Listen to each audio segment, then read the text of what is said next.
Well, he is back. Former President Barack Obama hitting the campaign trail for the first time since leaving office. Democrats are hoping he will help Virginia's Lieutenant Governor, Ralph Northam, win the governor's race in the swing state. He's set to appear at a rally in the state next Thursday before voters head to the polls next month. I want to bring in Fox News political analyst and Caldwell Strategic Consulting founder and partner, Gianno Caldwell. Good to see you, Gianno. Thanks so much for joining us. Thank you for having me. Your reaction to the President Obama coming out on the campaign trail? Well, I have a magic number for you. That number is 1,042. That was the number of Democratic seats at the state, federal, and local levels that were lost under President Obama. He may have been able to get himself elected 2 terms. However, his coattails aren't so magical. So even with them perhaps raising good money for Democrats, it's not going to be in well. It generally doesn't when it comes to him or Michelle Obama campaigning for these Democratic candidates. I wonder, is he maybe trying to improve those numbers a bit? It seems like this is bound to be a Democratic year. You look at New Jersey and Virginia having these governor's races. You think he's kind of jumping on the winning side here, or how do you see that Virginia race going? I think Ed Gillespie has a really good shot. I mean, the momentum has obviously been on his side for a while. Virginia is a very different state. You got towards the D.C. area is a bit more blue, and then you got more of the rural area that's a bit more red. So I think I believe Ed Gillespie is going to pull this thing off. I think President Obama, at this point, the media is really covering him for reaction for Trump. It's not because he's such the sustaining popular figure. He may be popular in some regards, but that hasn't translated to actual races won. So he's good for himself. He's popular when it comes to him and getting speeches of $500,000 or more. But in terms of other candidates, it hasn't worked out so well. Gianna, just really quickly to correct you, Northern Virginia is real blue, and Southern Virginia is real red. So it's not a little bit blue or a little bit red. But Obama won that state in both elections, by the way, handily. Yeah, of course. So why is now the time for Obama to get back involved in politics? Why is he doing it, Gianno? Oh, me, yeah. I guess he thinks he's going to be able to sway. I mean, this party. And by the way, the Dems have been hijacked by the extreme left. Let's face it.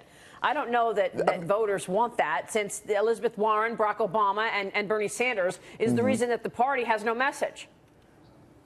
Well, I mean, the Democratic Party is in a complete disarray, and they have been for quite a while. No one knows who their leader is. Some people say it's Nancy Pelosi. Some people say it is former President Obama.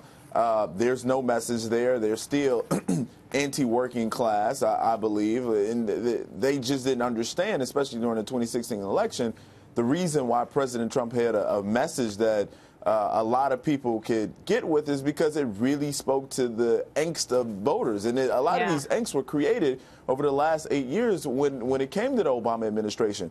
It felt to many, including myself, that the Obama administration was truly a bully. So now the people who were faith people, their religion was no longer good. They were clinging to their guns and their Bibles. I mean, it really disenfranchised a lot of voters. So, when it comes to President Obama jumping into this, it seems as though the media covers this because they want to get the anti-Trump soundbites. Right. That's what it has become throughout this the politicalization of our news is what is someone saying that's anti-Trump. Right. And that's what's going to get the clicks. The mainstream media keeps missing where the American people are. So the American people were even with the president on the NFL, right? I mean, the president is doubling down this morning on his fight against the NFL. He spoke with Fox News' Sean Hannity last night in Middleton, Pennsylvania, and he slammed the league again for waiting too long to stop the national anthem protests. That's what America wanted. Listen to this, Gianno. Yeah. I watched Colin Kaepernick, and I thought it was terrible. And then it got bigger and bigger and started mushrooming. And frankly, the NFL should have suspended him for 1 game, and he would have never done it again. I will tell you, you cannot disrespect our country, our flag, our anthem. You cannot do that. So, Gianno, the White House said that it would support a rule requiring players to stand during the Star-Spangled Banner, but that the NFL and the Players Association released a joint statement yesterday saying this: there has been no change in the current policy regarding the anthem. The agenda will be a continuation of how to make progress on the important social issues that players have vocalized. NFL owners are expected to talk about this controversy next week at the league meeting. What are you expecting there, Gianno?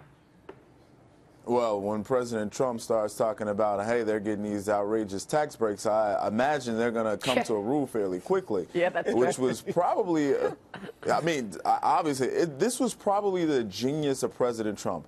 He found an angle that no one was talking about and said, look, these guys are really getting rich because over 15 years they can really write down their tax liability to zero, when they buy these teams. Yeah. So now you don't want to stand for the anthem, and I have people that serve, family members that serve in the military.